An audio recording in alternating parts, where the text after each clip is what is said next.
அனைவருக்கும் வணக்கம். தற்போது மத்தியிலே ஆண்டு கொண்டிருக்கின்ற பாரதிய ஜனதாவினுடைய அரசு நாட்டிலே வசிக்கின்ற மக்களுக்கு பல்வேறு விதமாக நெருக்கடிகளையும் உருவாக்கி அவர்களுடைய வாழ்வாதாரத்தை சீர்குலைக்கும் விதமாக இந்திய பொருளாதாரத்தை வீழ்ச்சியடைய செய்து இந்தியாவில் வசிக்கின்ற பல்வேறு நிலைகளிலே வசிக்கின்ற மக்களுக்கு இன்னல்களை உருவாக்கி கொண்டிருக்கின்றது. இந்த இந்திய திருநாட்டை காங்கிரஸ் ஆட்சி செய்து கொண்டிருந்த போது அன்றைய காலகட்டத்திலே பல்வேறு திட்டங்களை வகுத்து இந்த இந்திய திருநாட்டை கட்டமைத்து ஒவ்வொரு இந்திய குடிமகனும் சுபிட்சமாக வாழ வேண்டும் என்ற உயரிய சிந்தனையோடு காங்கிரசினுடைய அரசு சிறப்பாக இந்த இந்திய திருநாட்டிலே செயல்பட்டது.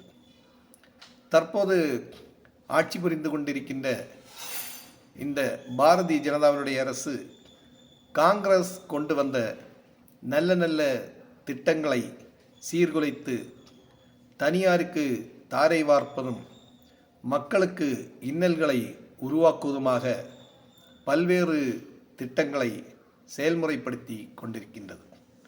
அந்த வகையிலே 100 நாள் வேலைவாய்ப்பு உறுதி திட்டம், இந்த திட்டம் 2005ஆம் ஆண்டு செப்டம்பர் மாதம் காங்கிரசினுடைய பொற்கால ஆட்சியின் போது, மன்மோகன் சிங் அவருடைய பொற்கால ஆட்சியின் போது இந்த திட்டம் கொண்டு வரப்பட்டது. இந்த திட்டம் சட்டமாக்கப்பட்டு 2006ஆம் ஆண்டு பிப்ரவரி மாதம் இந்த திட்டத்தின் வேலை துவங்கப்பட்டது. இந்த திட்டம் எதற்காக கொண்டு வரப்பட்டது என்று சொன்னால், இந்த இந்தியாவிலே வசிக்கின்ற கிராமப்புற மக்களினுடைய ஏழ்மை ஒழிய வேண்டும், அவருடைய வறுமை ஒழிய வேண்டும், அவர்களுடைய வாழ்வாதாரங்கள் பெருக வேண்டும் என்ற ஒரு உயரிய சிந்தனையோடு இந்த திட்டமானது கொண்டு வரப்பட்டது. இதற்கு முதலிலே NREGA தேசிய ஊரக வேலைவாய்ப்பு திட்டம் என்று இந்த திட்டத்திற்கு பெயர் சூட்டப்பட்டு, பின்பு 2009ஆம் ஆண்டு அக்டோபர் மாதம் 2ஆம் நாள் நம் இந்திய திருநாட்டிற்கு இரத்தம் சிந்தி சுதந்திரம் வாங்கி தந்த தேசப்பிதா மகாத்மா காந்தியடிகளுடைய ஜெயந்தி தினத்தை முன்னிட்டு இந்த திட்டத்திற்கு மகாத்மா காந்தி தேசிய ஊரக வேலைவாய்ப்பு உறுதி திட்டம் என்று இந்த திட்டத்திற்கு பெயர் மாற்றப்பட்டது. இந்த திட்டத்தினுடைய சிறப்பு அம்சங்கள் என்னவென்றால், இந்த திட்டம் ஏழை எளிய மக்களுக்காக நடைமுறைப்பட வேண்டும். இந்த திட்டத்தினால் கிராமப்புற பகுதிகள் பசுமை நிலையை அடைய வேண்டும்.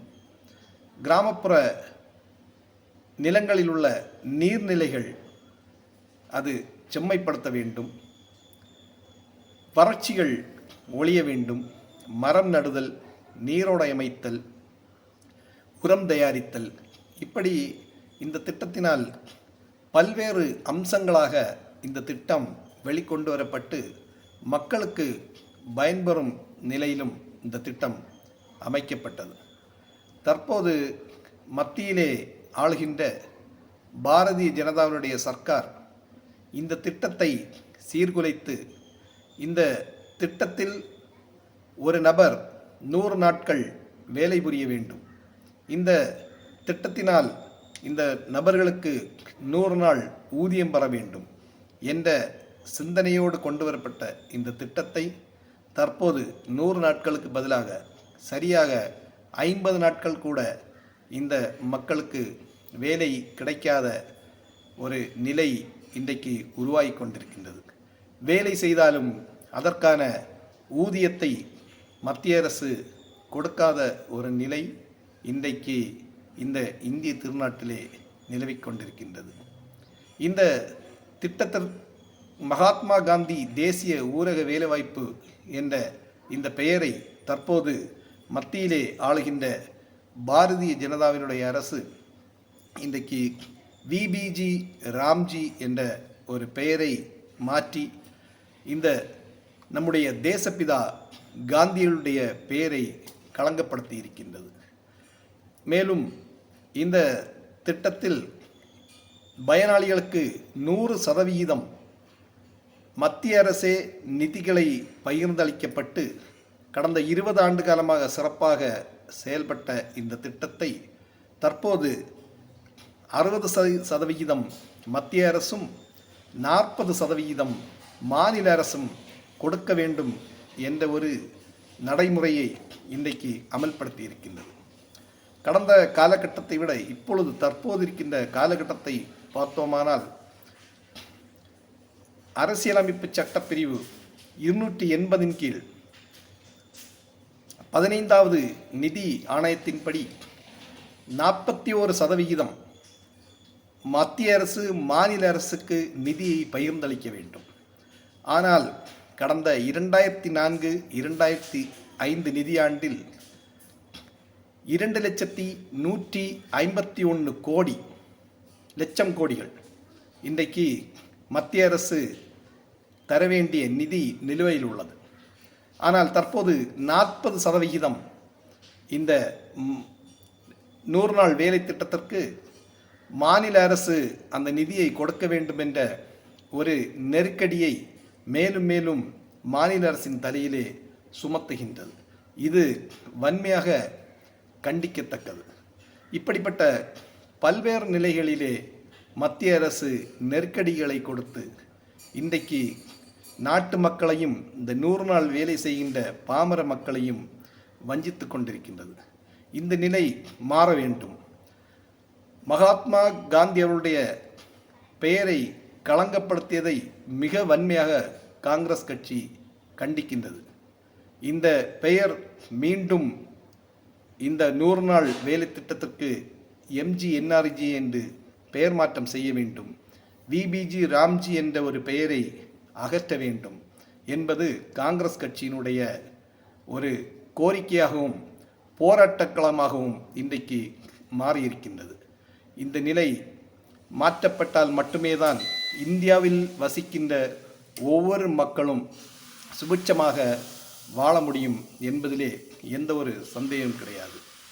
அன்றைக்கு 2014ஆம் ஆண்டு பல்வேறு மாயஜலைகளை இந்த இந்திய திருநாட்டிலே விதைத்து மோடியினுடைய ஒரு அலையை உருவாக்கி, மாயாஜால அலையை உருவாக்கி ஆட்சியில் வந்ததுதான் இந்த பாரதிய ஜனதா.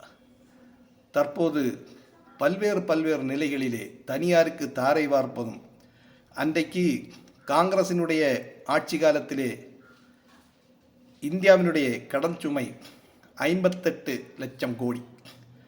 இன்றைக்கு இந்த இந்தியாவில் பாலாறும் தேனாரும் பாயும், நாங்கள் ஆட்சிக்கு வந்தால் பல்வேறு நிலைகளிலே இந்தியாவை வளர்ச்சியடை செய்வோம் என்ற ஒரு மாயாஜால வித்தையை காட்டி இன்றைக்கு இந்தியாவினுடைய கடன் சுமை 170 லட்சம் கோடியாக இன்றைக்கு மாற்றி இந்தியாவினுடைய பொருளாதாரத்தையும் வீழ்ச்சியடைய செய்து இந்த இந்திய திருநாட்டிலே உள்ள வியாபார குடிமக்கள், விவசாய பெருங்குடி மக்கள், பல்வேறு தொழில்கள் செய்கின்றவர்கள், இவர்கள் அனைவருடைய தலையிலும் மண்ணை அள்ளி போட்டு இன்றைக்கு எந்த நிலையிலுமே நாம் ஒரு நிலையை அடைய முடியாத சூழ்நிலையை உருவாக்கி இருக்கிறது இந்த மத்தியிலே ஆளுகின்ற பாரதிய ஜனதாவினுடைய ஒரு கையாளாத அரசு.